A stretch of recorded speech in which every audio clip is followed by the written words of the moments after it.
জি না, আপনার কোথাও ভুল হচ্ছে। আমার ভুল হচ্ছে না। আমি আরশাদের ইনস্টাগ্রামে ওর ছবি দেখেছি। আমি কি ওর সাথে একটা সেলফি নিতে পারি প্লিজ? ওরা ভ্রু কুচকে বলল। না, বাচ্চাটার প্রাইভেসি বলেও তো একটা কথা আছে। অপরিচিত সেই মেয়েটি তবুও জোরাজোরির ভঙ্গিতে বলল। প্লিজ একটা সেলফি দিয়ে আমার ফলোয়ার বেড়ে যাবে। ওরা কথা কোলে নিতে নিতে বলল। আম সরি। আর এক মুহূর্ত দেরি না করে কথাকে নিয়ে বেরিয়ে এলো ওরা। খ্যাতি ব্যাপারটা দূর থেকে বেশ মোহনীয় বলে মনে হয়। তবে খ্যাতি পেতে চাইলে আপন করে নিতে হবে খ্যাতির বিড়ম্বনাকেও। ভক্তদের অঢেল ভালোবাসা পারে একটা মানুষকে খ্যাতির চূড়ান্ত শিখরে অধিষ্ঠিত করতে। তবে এই ভক্তরাই মাঝে মাঝে ভুলে যায় সেলিব্রিটি হলেও দিন শেষে তারাও মানুষ, তাদেরও ব্যক্তিগত জীবন আছে। গাড়িটা বাড়ির সামনে এসে থামলো সন্ধ্যা 7টা নাগাদ। কথার উচ্ছ্বাস উত্তেজনা সকল সীমা ছাড়িয়ে গেল। ওরা গাড়ির দরজা খুলে দিতেই মেয়েটা ছুটে চলে গেল বাড়ির দিকে। এতক্ষণ দরজার কাছে দাঁড়িয়ে কথার অপেক্ষা করছিল আরশাদ। এতগুলো দিন পর মেয়েটাকে দেখে বুকটা ধক করে উঠল তার। ক্রমেই বড় হয়ে যাচ্ছে কথা। সব মানব জীবনের শ্রেষ্ঠতম সময়, অথচ এই সময়টা যেন চোখের পলকে অতিবাহিত হয়ে যায়। কেন যে মানুষের শৈশবটাকে ধরে রাখা যায় না। বাবাকে দেখে আনন্দে আত্মহারা হয়ে কথা এক লাফে তার কোলে উঠে পড়ল। দীর্ঘ প্রতীক্ষার অবসান ঘটিয়ে অবশেষে পূর্ণতা পেল আরশাদের শূন্য বুকটা। কথাকে শক্ত করে জড়িয়ে ধরে আরশাদ বলল। বাবা, আই মিস ইউ। কথা আরশাদের গলা জড়িয়ে বলল। ওরা মিসড ইউ টু বাবা। আমি আর কখনো এখান থেকে যাব না, সব সময় তোমার কাছে থাকবো, প্রমিস। সূক্ষ্ম এক চিলতে হাসি ফুটে উঠল আরশাদের ঠোঁটের কোণে। এই কথাটা ও প্রতিবারই বলে, কিন্তু কয়েকদিন পর মায়ের জন্য কান্নাকাটি করে ঠিকই চলে যায়। আরশাদ মেয়ের মাথায় হাত বুলিয়ে দিয়ে বলল। রাস্তায় কোনো কষ্ট হয়নি তো সোনা? ওহো। ইতিমধ্যে কথার ব্যাগগুলো নিয়ে আগমন ঘটল অরার। আরশাদ বলল। তুমি এগুলো আনতে গেলে কেন? গার্ডদের বললেই তো হতো। ওরা হাসি মুখে বলল। সমস্যা নেই স্যার। ব্যাগগুলো রেখে ওরা ফিরে এসে বলল। স্যার, একটা সমস্যা হয়ে গেছে। আকরাম সাহেব ফোন করেছিলেন, স্ক্রিপ্টে নাকি কি পরিবর্তন এসেছে একটা। সংশোধন করা স্ক্রিপ্টটা মেইল পাঠিয়ে দিয়েছেন। অন্য সময় হলে সামান্য এই বিষয়টা নিয়ে আরশাদ রেগে মেগে একাকার কাণ্ড ঘটাতো। কথা তার কাছে আছে বলেই হয়তো রাগের লেশমাত্র দেখা গেল না। আরশাদ স্বাভাবিক গলায় বলল। তুমি জানো ওনাকে কি বলতে হবে? জি স্যার। একটা সিনেমার শুটিং এর মাঝে স্ক্রিপ্টে পরিবর্তন আসা স্বাভাবিক ব্যাপার। অনেক সময় স্ক্রিপ্টের লেখা অনুযায়ী শুটিং এর ব্যবস্থা করা সম্ভব হয় না। আবার কখনো পরিচালক নিজেই মনে করেন তার সিনেমার গল্পের সঙ্গে স্ক্রিপ্টের একাংশ বেমানান, তাই কখনো কখনো শুটিং এর মাঝপথে স্ক্রিপ্ট সংযোজন করা হয়। সাধারণ অভিনেতাদের এই বিষয়টা নিয়ে কোনো প্রকার সমস্যা থাকে না, তবে আরশাদের রয়েছে ঘোর আপত্তি। তার কথা, যে স্ক্রিপ্ট পড়ে সেই সিনেমাটা করতে রাজি হয়েছিল হুবহু সেই স্ক্রিপ্ট অনুযায়ী শুটিং শেষ করতে হবে। বিন্দুমাত্র সংযোজন সহ্য করা হবে না। স্যার, আরেকটা কথা। কি? ওরা ইতস্তত করে বলল। আপনি কি কথা অ্যাডমিশন ইন্টারভিউর ব্যাপারে আরেকবার ভেবে দেখবেন? আরশাদ কথার মাথায় হাত বুলিয়ে দিয়ে বলল। তাছাড়া আমি ঠিক করেছি আমার মেয়ে ইংলিশ মিডিয়ামে পড়বে না। ইংলিশ মিডিয়ামে পড়লে কেউ সাকসেসফুল হয়ে যায় না, তাই না বাবা? কথা কিছু না বুঝেই বাবার হাতে হ্যাঁ মিলিয়ে বলল। ওরা ছোট্ট দীর্ঘশ্বাস গোপন করে বলল। ঠিক আছে স্যার, আমি তাহলে আসি। কথা ভ্রু কুচকে বলল। দাঁড়া ওরা, বাবা আমাকে নামাও তো। আরশাদ কথাকে কোল থেকে নামিয়ে দিতেই কথা গুটি গুটি পায়ে এগিয়ে গেল অরার কাছে। অরা হাঁটু গেড়ে বসতেই কথা তার কানে ফিসফিস করে বলল। বাবা কিন্তু পানিশমেন্টের কথা ভুলে গেছে, তুমি আমার বেস্ট ফ্রেন্ড বলে মনে করিয়ে দিলাম না। প্রশস্ত এক হাসি ফুটে উঠল অরার ঠোঁটে। এই বাচ্চাটার সাথে কাটানো প্রতিটা মুহূর্ত বিশেষ হয়ে থাকে তার কাছে। আরশাদের বাড়ি থেকে অরার ফ্ল্যাটের দূরত্ব বড়জোর 10 মিনিটের। বাসায় ফিরেই পরনের কোটটা চেয়ারের উপর রেখে বিছানায় গা এলিয়ে দিল অরা। সীমার ঘর থেকে ভেসে আসছে তার কণ্ঠস্বর। ক্লায়েন্টের সঙ্গে অনর্গল ইংরেজিতে কথা বলেই যাচ্ছে মেয়েটা। কয়েক মিনিট বাদে মিটিং শেষ করে সীমা এসে উকি দিল অরার ঘরে। ধমকের সুরে বলল। কি রে ওরা, ভূতের মতো ঘাপটি মেরে বসে আছিস কেন? বাইরে থেকে এসে কেউ ফ্রেশ না হয়ে এভাবে পড়ে থাকে? অরা ক্লান্ত স্বরে বলল। আমি প্রচন্ড টায়ার্ড। গাড়ি চালিয়ে ঢাকা থেকে গাজীপুর গিয়েছি, আবার গাজীপুর থেকে ঢাকায় এসেছি। আমার শরীরে আর এক ফোঁটাও এনার্জি বাকি নেই, রেস্ট নিতে দে। সীমা ঘরে ঢুকে অরার পাশে বসতে বসতে বলল। আমি একটা কথা ভেবে পাই না, এতটা পথ তোকে ড্রাইভ করতে হবে কেন? আরশাদি ড্রাইভারকে নিয়ে গেলেই তো পারিস। ড্রাইভারকে আমি নিয়ে গেলে এখানে স্যারের সঙ্গে কে থাকবে? কাউকে থাকতে হবে কেন? এমন তো না যে আরশাদ ড্রাইভ করতে পারে না। ঢাকার মধ্যে কোথাও যেতে হলে নিজেই তো ড্রাইভ করে নেবে। ওরা সামান্য হেসে বলল, তোর পাগলামি কথাগুলো আপাতত বন্ধ রাখতো সীমা, এমনিতেই মাথাটা প্রচন্ড ব্যথা করছে। সীমা আহত গলায় বলল, আমার কোনো শখ নেই তোর সাথে পাগলামি করার। জরুরি একটা কথা বলতে এসেছি, বলা হয়ে গেলেই চলে যাব। বল। পরীক্ষার ডেট দিয়েছে 13 থেকে 21 তারিখ, এই কটা দিন দয়া করে ছুটি নিয়ে রাখিস। কি যে বলিস সীমা, এতগুলো দিনের জন্য ছুটি চাওয়া আমাকে মানায় নাকি? মানানোর কি আছে, তোর পরীক্ষা তাই তুই ছুটি নিবি? সম্ভব না, 7 দিন পর আবারও সিনেমার শুটিং শুরু হবে, একটা অ্যাডের শুটিং আছে মাঝখানে। আমি ছুটি নিয়ে বসে থাকলে কি করে চলবে বলতো? সীমা হতভম্ব স্বরে বলল, পরীক্ষার সময়টুকু কোনো মতে ম্যানেজ করে নেব, আর পড়াশোনা রাতে করব। সীমা বিরক্ত গলায় বলল, উফ অরা, তোর মহিয়সী নারীগিরিটা এবার বন্ধ করতো। সারাদিন কাজ করে এসে কেউ বই নিয়ে বসতে পারে নাকি? ওরা হাই তুলতে তুলতে বলল, আমি পারবো, অভ্যাস আছে আমার। এই যা খুশি করগে তো। আগেই বলে দিচ্ছি, এত সব স্ট্রেসের মাঝে অসুস্থ হয়ে পড়লে আমি কিন্তু সেবা করতে পারবো না। ওরা হেসে বলল। আচ্ছা করিস না। অনেকটা সময় চুপ করে থেকে সীমা অন্যরকম গলায় বলল, এই অরা, কিছু জানতে পারলি? কোন বিষয়? আরশাদ আর নওশিনের ডিভোর্সের বিষয়ে। ওরা থমথমে গলায় বলল, আবার শুরু করলি? শোন, তাদের ডিভোর্সের রহস্য ভেদ করার কোনো শখ নেই আমার। সব ঠিকই আছে, তুই স্বীকার করিস না খালি। কথাটা সীমা একেবারেই মিথ্যা বলেনি। 3 বছর হয়ে গেল তাদের ডিভোর্সের, অথচ আজও ভক্তরা উদ্গ্রীব হয়ে থাকে সেই ডিভোর্সের কারণ খুঁজে বের করতে। ওরা খুব কাছ থেকে দেখেছিল তাদের মধ্যকার দৃঢ় বন্ধনকে, রহস্য ভেদ করার আকাঙ্ক্ষা তাই ওরার মধ্যেও নেহাত কম নেই। ওরা উঠে বসতে বসতে বলল, আজ ম্যাম কথায় কথায় বলছিল জানিস, স্যার নাকি আলাদা হয়ে যাওয়ার কথা কখনো ভাবতেই পারেনি, তিনিই নাকি প্রথম ডিভোর্সের কথা তুলেছিলেন। সীমা চমকে উঠে বলল, সে কি, আর এই কথাটা আমি এখন জানতে পারছি? তোর উচিত ছিল বাসায় ঢোকার সঙ্গে সঙ্গে ব্যাপারটা আমাকে জানানো। এখন তো জানলি? সীমা চিন্তিত গলায় বলল, তার মানে মানুষ যা বলে তাই সত্যি, দোষটা আরশাদেরই? ওরা কিছু একটা ভেবে বলল, আমার কি মনে হয় জানিস, কি?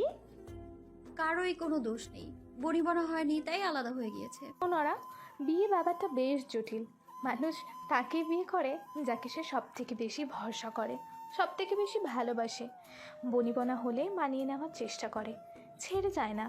একেবারে দেয়ালে পিঠ থেকে গেলেই কেউ এত বড় একটা সিদ্ধান্ত নেয়।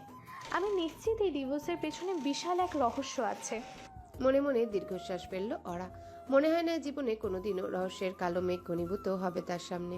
যদি ওরা সত্যি সত্যি কোনোদিন এই ডিভোর্সের প্রকৃত কারণ জানতে পারে, তাহলে সবার আগে জানতে হবে সীমাকে, নাহলে মেয়েটা কবরে গিয়েও শান্তি দেবে না তাকে। প্রকাণ্ড সাইজের অ্যালবামটা খুলে বসেছে আরশাদ। ছোটবেলা থেকে বড়বেলা অবধি সকল প্রাপ্তি অপ্রাপ্তির ছবি এখানে রয়েছে। পুরোনো দিনের স্মৃতি রোমন্থন করার অভ্যাস তার বহু আগেই হারিয়ে গেছে, তবুও কথা জোরাজোরির কাছে পরাজয় স্বীকার করে বের করে এনেছে অ্যালবাম। পাতা উল্টাতে উল্টাতে একটা ছবি চোখে পড়ল কথার। কোনো একটা সিনেমার প্রচারে ব্যস্ত আরশাদ বিশাল মঞ্চের উপর দাঁড়িয়ে মাইক হাতে কি যেন বলছে। তার সামনে ভক্তদের অঢেল স্রোত। কথা অবাক গলায় বলল, আচ্ছা বাবা, সবাই তোমাকে এত ভালোবাসে কেন? আরশাদ কিছু ভেবে না পেয়ে বলল, আমি যে কথার বাবা, এর জন্য। কথা একগাল হেসে বলল, সত্যি? সত্যি। ভালো কথা। আমার সারপ্রাইজটা কোথায়? সারপ্রাইজের লোভ দেখে নিজেই ভুলে গেছিস? কথা এই কপালে হাত দিয়ে বলল, তাই তো ভুলেই গেছিলাম, দাঁড়াও এক্ষুনি দিচ্ছি। আমার ব্যাগটা খুলে দাও তো বাবা। আরশাদ প্রিন্সেস আকার ছোট্ট সুটকেসটা খুলতে এই কথা কি যেন একটা খুঁজতে ব্যস্ত হয়ে পড়ল। অবশেষে কাঙ্ক্ষিত জিনিসটা খুঁজে পেতেই তার ঠোঁটে ফুটে উঠল অনিন্দ সুন্দর হাসি। কাঙ্ক্ষিত সেই জিনিসটি ভাঁজ করা একটা কাগজ। কথা কাগজটা আরশাদের হাতে ধরিয়ে দিতেই সে কৌতূহল আর আগ্রহ নিয়ে ভাঁজ খুলতে ব্যস্ত হয়ে পড়ল। কাগজে কথার ছোট্ট হাতে আঁকা একটা ছবি। ছবিতে কথা বাবার সাথে ডিজনিল্যান্ডে বেড়াতে গেছে। তোমার পছন্দ হচ্ছে? আরশাদ মেয়ের কপালে চুমু খেয়ে বলল, অনেক পছন্দ হয়েছে, থ্যাংক ইউ বাবা। তোর ডিজনিল্যান্ডে যেতে ইচ্ছে করে? হুম, জানো বাবা, আমি টিভিতে দেখেছি ডিজনিল্যান্ডে নীল রঙের ইয়া বড় একটা ক্যাসেল আছে। সেই ক্যাসেলে সিন্ডারেলা থাকে, একটা হটেল বেলুনও আছে, সেখানে মিকি মাউসের সব ক্যারেক্টাররা থাকে। আরশাদ কয়েক মুহূর্ত মুগ্ধ দৃষ্টিতে কথার দিকে তাকিয়ে থেকে বলল, তাই নাকি? তাহলে তো নেক্সট টাইম কথা আর বাবাকে ডিজনিল্যান্ডে বেরোতে যেতে হবে। কাজের ফাঁকে দীর্ঘ অবসর পেলেই আরশাদ মেয়েকে নিয়ে দেশের বাইরে বেড়াতে যায়। এই যেমন গত মাসে দুজন বেরিয়ে এসেছে মালদ্বীপ থেকে। সেখানে জলের নিচের হোটেল দেখে বিস্ময়ের সকল সীমা ছাড়িয়ে গেছে কথার। হোটেলের ভিতরে সে বাবার সঙ্গে হেঁটে বেড়াচ্ছে আর স্বচ্ছ কাচের অপর প্রান্তে নীলরঙা জলে সাঁতরে বেড়াচ্ছে নানান প্রজাতির মাছ। বাবার সঙ্গে ঘুরে বেড়ানোর এই মুহূর্তগুলো কথার সবচাইতে প্রিয়। ডিজনিল্যান্ডে যাওয়ার কথা শুনে কথা এক লাফে আরশাদের গলা জড়িয়ে তার গালে চুমু দিয়ে বলল, থ্যাংক ইউ বাবা, thank you, you are the best. পর্ব ৯। বিরক্তিতে গা জ্বলে যাচ্ছে অরার। একটা মানুষের প্রবল বিরক্তির পেছনে আরেকটা মানুষের হাত থাকার প্রবণতাই বেশি। এক্ষেত্রেও ব্যতিক্রম হয়নি। অরার বিরক্তির কারণ দৈনিক জাগরণ পত্রিকার চিফ এডিটর জাহিদ আলম। সকালে এক দফা লোকটার সঙ্গে কথা হয়েছে। অরা পরিষ্কার জানিয়ে দিয়েছে তার সিদ্ধান্ত। অবশ্য তার সিদ্ধান্ত বললে ভুল হবে, বলা উচিত আরশাদের সিদ্ধান্ত। তবুও লোকটা বেহায়ার মতো কল দিয়ে যাচ্ছে। আজ এফডিসির 11 নম্বর ফ্লোরে চলছে আরশাদের শুটিং। তবে এই শুটিং সিনেমার নয়, বিজ্ঞাপনের। নামি দামি এক মোবাইল কোম্পানির ব্র্যান্ড অ্যাম্বাসেডর আরশাদ। এর আগেও এই ব্র্যান্ডের জন্য দুটো বিজ্ঞাপন করেছে। বিজ্ঞাপনগুলোর শুটিংয়ে আরশাদ সহ তার পুরো টিমের উপরে চাপ কম থাকে। অবশ্য সেটাই তো স্বাভাবিক। 2-2.5 ঘন্টা সিনেমার শুটিং যেখানে করা হয় 40 থেকে 50 দিনে, সেখানে 1 মিনিট কিংবা তারও কম সময়ের বিজ্ঞাপনের শুটিং করা হয় 3 থেকে 4 দিন ধরে। এবারে সেটটাও চমৎকার হয়েছে। যে দেখেছে সেই মুগ্ধ হয়ে তাকিয়ে রয়েছে। ওরা একবার ভাবলো জাহিদ আলমের ব্যাপারটা নিয়ে আরশাদের সঙ্গে কথা বলে দেখবে কিনা। তবে পর মুহূর্তেই মনে হলো ভুলে ওই কাজ করা যাবে না। আজ বহুদিন পর শুটিং সেটে আরশাদ স্বাভাবিক হয়েছে, সকলের সঙ্গে সহজভাবে কথা বলছে। এই পরিস্থিতিতে নষ্ট হতে দেওয়ার কোনো মানেই হয় না। দীর্ঘশ্বাস ফেলে ওরা প্রবেশ করলো আরশাদের জন্য বরাদ্দ করা গ্রিন রুমে। তার মেকআপ, গেট আপ, বিশ্রামের সকল ব্যবস্থা এই ঘরটাতেই করা হয়েছে। সাধারণত সিনেমা বা বিজ্ঞাপনের শুটিংয়ে সকল অভিনয় শিল্পীদের একটাই গ্রিন রুম দেওয়া হয়। তবে সেটে আরশাদের মতো সেলিব্রিটি থাকলে ভিন্ন ব্যাপার। গ্রিন রুমে আপাতত আরশাদ নেই। টিমের অন্যান্য কাউকেও দেখা যাচ্ছে না, কেবল মেহেদিকে বাদে। এই ছেলেটা আরশাদের কস্টিউম ডিজাইনার। কম বয়সে অতিরিক্ত গুণের অধিকারী হয়ে গেছে। গত বছর সিনেমায় আরশাদের কস্টিউম ডিজাইনিং এর জন্য স্রেফ পোশাক পরিকল্পনার পুরস্কারও পেয়েছে। ওরা মেহেদিকে দেখে নিজের ছোট ভাইয়ের মতো, না দেখে উপায় নেই। ছেলেটার ছোটখাটো সকল আবদার এসে জমা হয় তার অরা আপুর কাছে। অরাকে দেখে মেহেদি হ্যাঙ্গারে ঝোলানো একটা সাদা শার্ট তার সামনে তুলে ধরে বলল, আপু দেখো, নেক্সট শটে স্যারকে এই শার্ট দেব, ওনাকে মানাবে না। ওরা কাছে গিয়ে ভালো করে খেয়াল করে দেখলো শার্টটা লিলেন কাপড়ের পাতলা। শার্টটার উপর সূক্ষ্ম কাজ করা হয়। সাদার উপর সাদা কাজ করা বলে ঠিক বোঝা যাচ্ছে না, তবে কাজগুলো না থাকলে শার্টের অর্ধেক সৌন্দর্যই যেন ম্লান হয়ে যেত। মুগ্ধ গলায় বলল, বাহ, দারুণ মানাবে। শার্টের সঙ্গে স্যার এই ব্রাউন মাফলারটা পরবে, স্যারকে যা হ্যান্ডসাম লাগবে। না আপু, মেয়েরা এই এক শটেই ফিদা হয়ে যাবে। ওরা ভ্রুকুচকে বলল। এই গরমে মাফলার? মেহেদি কয়েক মুহূর্ত হতাশ দৃষ্টিতে তাকিয়ে রইল অরার দিকে, যেন তার মতো বোকা এই পৃথিবীতে দ্বিতীয়টি নেই। তুমি না ফ্যাশনের কিছুই বোঝো না আপু। মাফলারের সঙ্গে আবার শীত গ্রীষ্মের সম্পর্ক কি? একটা মাফলার লুক এনহ্যান্স করতে কত বড় ভূমিকা রাখে জানো?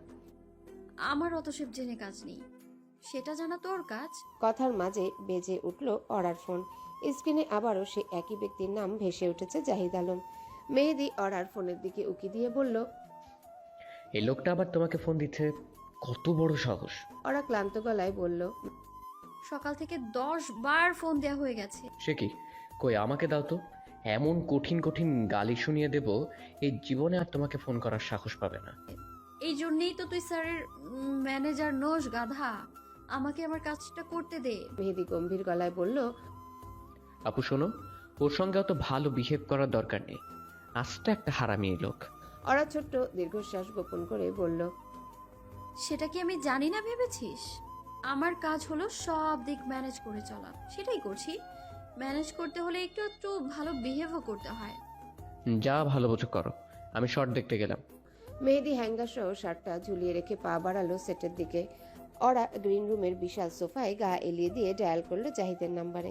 এই লোকটার সঙ্গে আরেক দফা কথা না বললে আজ সারাটা দিন ফোন করে জ্বালিয়ে মারবে। একটা রিং বাজতে অপর প্রান্ত থেকে ফোন রিসিভ করে জাহিদ হাসি হাসি এর গলায় বলল, কি ব্যাপার ম্যাডাম, ফোন করে করে পাগল হয়ে গেলাম, আর এতক্ষণে আমার কথা মনে পড়ল? ওরা বহু কষ্টে গলার স্বর স্বাভাবিক রেখে বলল, ব্যস্ত ছিলাম, কি বলবেন বলেন। আমার তো ওই একটাই কথা, ছোট্ট একটা ইন্টারভিউ, বড়জোর 15 মিনিট সময় লাগবে। আমি তো আপনাকে বলেছি স্যার ইন্টারভিউ দেবেন না। কেন দেবেন না? ওনার সিনেমার শুটিং চলছে, পাবলিক নতুন সিনেমা নিয়ে অনেক বেশি আগ্রহ নিয়ে বসে আছে। ইন্টারভিউতে সিনেমা নিয়ে 2-4টা প্রশ্ন করব। একবার তো বললাম ভাই স্যার ইন্টারভিউ দেবেন না। কেন দেবেন না? সমস্যা কোথায়? আপনি একবার রাজি করিয়ে দেখুন না। আরে বাবা, আরশাদ হককে সুপারস্টার কে বানিয়েছে? এই আমরা বানিয়েছি। আমরা তাকে নিয়ে লেখালেখি না করলে কেউ দেখতে যেত না সিনেমা। সাংবাদিক জাতীয় মানুষদের এই এক সমস্যা, তারা মনে করে পৃথিবীর সকল সফল মানুষের সফলতার পেছনে তাদের অবদান সব থেকে বেশি। একটা মানুষ যতই গুণের অধিকারী হোক না কেন, তারা লেখালেখি না করলে যেন কারো পক্ষে সফলতার স্বাদ পাওয়া সম্ভবই নয়। ওরা বিরক্তির চরম শিখরে পৌঁছে গিয়ে বলল,